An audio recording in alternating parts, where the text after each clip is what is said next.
ఇప్పుడు మెదక్ వందనాలు చెల్లిస్తున్నాను. వందనాలు. మరి సృష్టికర్తగా వచ్చిన వారు వస్తున్నారు, చూసి చూడబోయి ఉంటున్నారు. 20 అందరినీ జ్ఞాపకం చేసుకుని ఏ కుటుంబంలో ఎవరైనా వ్యక్తిపరుస్తున్నా వేసిన జీవాలు ప్రకటిస్తూ సర్వమానమైన సమస్త పరిశుద్ధి ప్రాంతాలందరినీ నేను దయచేసి కూడా జ్ఞాపకం చేసుకున్నాను. సృష్టికర్తలే మరొకసారి నీతిని రక్షణ కావాల్సిన పెట్టుకుంటున్నాయినా నీ కృప నీ కాదులకు అందించి కోరుకుంటున్నాను. నేను తగ్గించుకుంటూ నాలుగు నామని హెచ్చించుకుంటున్నాను. నీ పక్షాన్ని లక్ష్యంగా నాలుగు నుంచి మా ప్రభావం సమృద్ధి నాకు ప్రతినిపి వ్యక్తిని మాకు చెప్పుకోకుండా పోతున్నప్పుడు మా అగ్గులు అంటుకట్టి పేరుకట్టిన ఇంట్లో పాల్గొచ్చింది. తను మాకు అనుగ్రహించిన దాబట్టి నీకు దాసం చెల్లించు. ప్రపంచ యావత్తి మరొకసారి నా శ్రీధర్ ఎట్టి రక్షణ మంచి కుమారుడు వచ్చారని మీరు జ్ఞాపకం చేసుకుని దాబట్టి నీకు దాసం చెల్లించుకున్నాను. నేను తగ్గించుకుంటూ నాలుగు నామని హెచ్చించుకుంటూ జీవముగా వేసి నామంలో ప్రార్థన చేసే వేడుకుంటున్నాం పరమ తండ్రి. ఆమేన్ ఆమేన్. దేవుని నామానికి మహిమ కలుగును గాక. ఇప్పుడు మీ అందరికీ నా నిండా వందనాలు చెల్లిస్తున్నాను. వందనాలు. మరి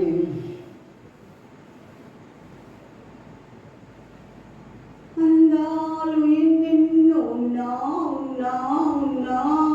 ఆనందమెంతో ఉన్నా నీ సేవలోని మధురానుభూతి, నీ సేవలోని దివ్యానుభూతి ఇంకెందు లేదు దేవా దేవా దేవా. ఈ లోకమే నటనాలయం, ఈ జీవితం పాపపు నిలయం. నీ సేవలోనే మధురానుభూతి, నీ సేవలోనే దివ్యానుభూతి, నీ సేవలోనే మధురానుభూతి, నీ సేవలోనే దివ్యానుభూతి ఇంకెందు లేదు దేవా దేవా దేవా. అందాలు ఎన్నెన్నో ఉన్నా ఆనందమెంతో ఉన్నా నీ సేవలోనే మధురానుభూతి, నీ సేవలోనే దివ్యానుభూతి ఇంకెందు లేదు దేవా దేవా దేవా. ఈ లోకమే నటనాలయం, ఈ జీవితం పాపపు నిలయం. నీ సేవలోనే మధురానుభూతి, నీ సేవలోనే దివ్యానుభూతి ఇంకెందు లేదు దేవా దేవా దేవా. అందాలు ఎన్నెన్నో ఉన్నా ఆనందమెంతో ఉన్నా నీ సేవలోనే మధురానుభూతి, నీ సేవలోనే దివ్యానుభూతి ఇంకెందు లేదు దేవా దేవా దేవా. హల్లెలూయా. దేవుని నామానికి మహిమ కలుగును గాక. ఇప్పుడు మీ అందరికీ నిండా వందనాలు చెల్లిస్తున్నానండి. వందనాలు. చిన్న వాక్యం చదువుకుందాం. దేవుడు గొప్ప కార్యం, చిన్న ప్రార్థన అద్భుత కార్యం.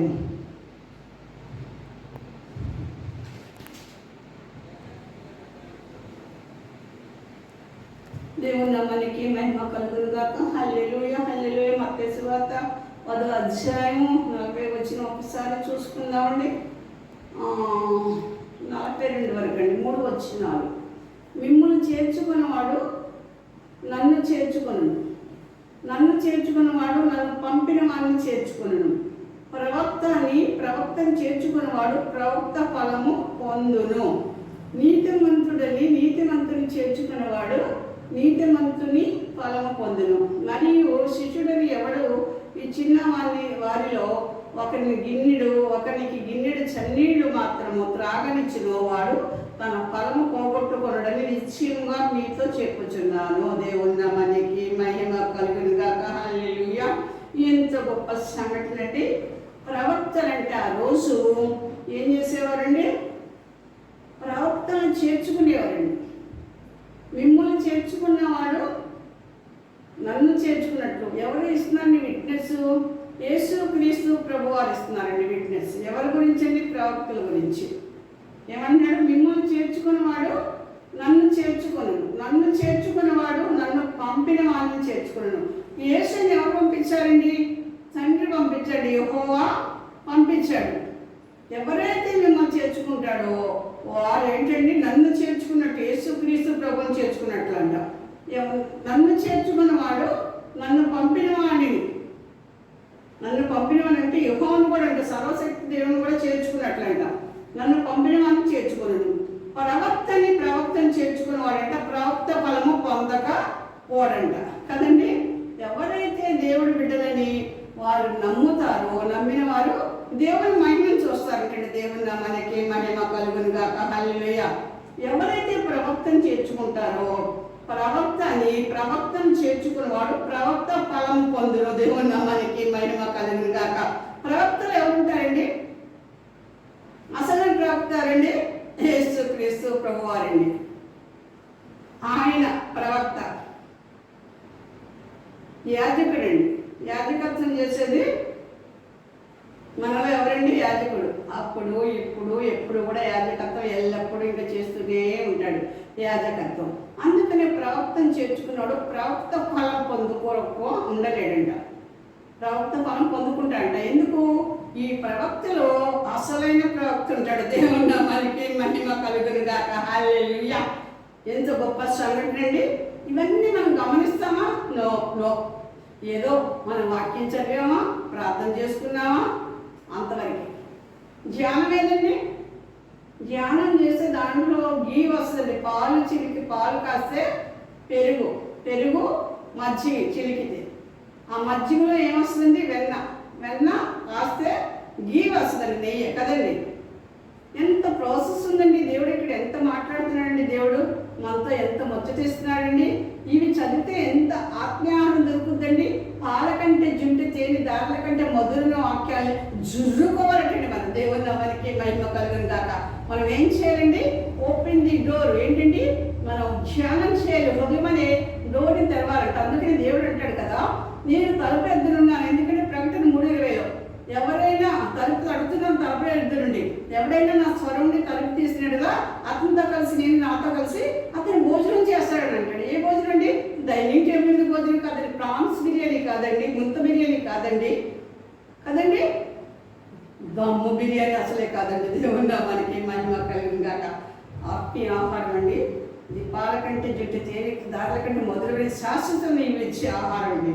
దేవుని నామానికి మహిమ కలుగును గాక. అంత గొప్ప దేవుని మనం కలిగిన మనం ఎవరండి? ధన్యులు. ఎవరైతే వాక్యానుసారంగా జీవిస్తారో అతనితో కలిసి నేను నాతో కలిసి అతను భోజనం చేస్తాడని చెప్తున్నాడు. దేవుని నామానికి మహిమ కలుగును గాక. అంత గొప్ప దేవుడు మనం కలిగి ఉన్నాం. మనం ఎవరండి? ధన్యులు అన్నమాట. అందుకని ప్రవక్తలను చేర్చుకున్నవాడట ప్రవక్త ఫలము పొందును. నీతిమంతుని చేర్చుకున్నవాడు నీతిమంతుని ఫలం పొందును. ఎవరైతే హృదయాలు విశ్వసిస్తారో వారికి అది నీతి ఫలాలు వచ్చేస్తాయంటే వారిని చేర్చుకున్నప్పుడు. మరియు శిష్యుడిని ఎవడో ఆ చిన్న వారిలో ఒకరికి గిన్నెడు చన్నీళ్ళు మాత్రం త్రాగనిచ్చునో వాడు తన ఫలము పోగొట్టుకొనడని నిశ్చయముగా మీతో చెప్పుచున్నాను. దేవుని నామానికి మహిమ కలుగును గాక. హల్లెలూయా. ఎంత గొప్ప సంఘటన అండి. ఎంత గొప్ప సంఘటన అండి. దేవుని నామానికి మహిమ కలుగును గాక. ఇంత గొప్ప కార్యాలు మన లైఫ్ గైడ్ని ఓపెన్ చేస్తే మనం హృదయం అనే ఈ డిక్షనరీని ఓపెన్ చేస్తే ధ్యానం చేసేటండి సమస్తం కూడా మనకి ఏమవుతుందండి? సమస్తం సాధ్యపరుస్తాడు దేవుడు. అందుకనే రహస్యాలు యెహోవాకు చెందినవంటండి. యెహోవాకు చెందిన రహస్యాలు ఏం చేస్తాడు? అవి మనకి తెలియపరుస్తాడు.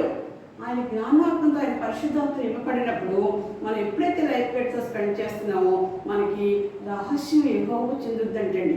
ఈ మర్మాలన్నీ మనకి పరలోకి యెహోవాకు మర్మాలు కూడా మనకి ఏం చేస్తాడు? దేవుడు తెలియపరుస్తాడంటే. దేవుని నామానికి మహిమ కలుగు. ఆయన జ్ఞానాత్మ తింపి ఆయన పరిశుద్ధాత్మ నింపబడాలని సర్వశక్తి మనం కమ్ముకోవాలని ఎప్పుడైతే మనం ప్రార్థన చేస్తామో సమస్తాన్ని సాధ్యపరుస్తాడు దేవుడు. దేవుని నామానికి మహిమ కలుగాక. ఒక్కటి కాదండి, మనం అడిగేది ఏంటంటే సర్వశక్తి నేను కమ్ముకోవడానికి పరిశుద్ధుడు పుడతాడు, దేవుడు కుమారుడు పడతాడు అంటాడు కదండి. సర్వాంత శక్తి మనం కమ్ముకుంటే సమస్త ఈవుల్ని సాధ్యపరుస్తాడు దేవుడు మనకి. ఆయన ఇచ్చే ఈవుల్ని శాశ్వతంగా ఉంటాడు. దేవుని నామానికి మహిమ కలుగాక. దేవుడు చిన్న పరిశుద్ధాక మన ఇట్లా దీవించుగాక. ఆమె దేవుని నామానికి మహిమ కలుగాక. హల్లెలూయా. హల్లెలూయా. ఓ దేవా నన్నే చేసి చక్కనైన నిన్ను చూసి ముచ్చటగా నన్నే చేసావా. ఓ బలగా నీ రూపం నాకిచ్చుటయే గొప్పగా ఉన్నదయా. జీవాత్మ నాలో ఉదగని జీవింపలే తినయా. ఓ దేవా నన్నే చేసి చక్కనైన నిన్ను చూచి ముచ్చటగా నన్నే చేసావా. ఓ బలగా హల్లెలూయా. దేవుని నామానికి మహిమ కలుగాక. దేవుడు ఇచ్చిన పరిశుద్ధాత్మను దీవించుగాక. ఆమేన్. హల్లెలూయా. మనందరికీ దేవుడు ఆశ్రయించి దీవించుగాక. అందరికీ వందనాలండి. God bless you.